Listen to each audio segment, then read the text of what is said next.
2 years ago, we hit rock bottom, but still we rise.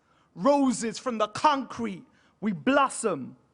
Our loved ones, gone, but never forgotten. The fight for justice continues. In this memorial service, 72 seconds of silence, one for each victim of the Grenfell Fire. 2 years have passed, but the emotion is still raw, as names of those who died were read aloud and remembered. Jeremiah Dean, Zainab Dean, Vincent Chijina, Fatima Afra Sahabi, Amal Ahmadine, Amaya Tuchu Ahmadine.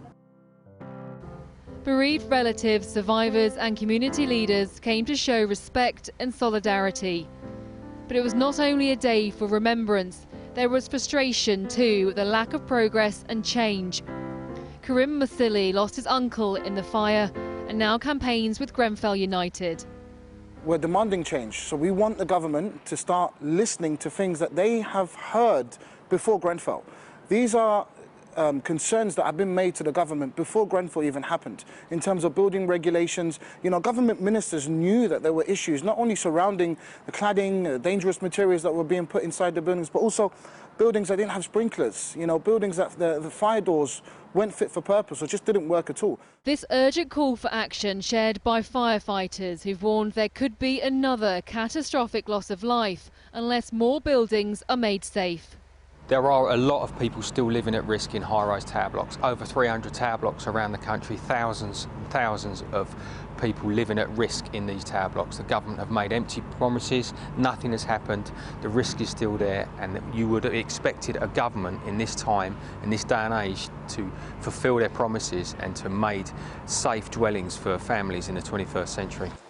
Like the 14th day of every month since the Grenfell Fire, a silent walk. Thousands marched through the streets, with bereaved relatives and survivors joined by residents and political figures, including Labour's Jeremy Corbyn. This an opportunity to stand together and unite.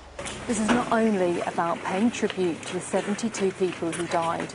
This is also about coming together and showing strength, demonstrating to the wider public that the people here are still fighting and demanding change. With delays to the public inquiry and no criminal charges for a few years at least, justice may be a way off. But the people of Grenfell are standing strong. They say they won't give up the fight until people are safe in their homes, so a tragedy like Grenfell can never happen again. Charlotte Lomas, Sky News.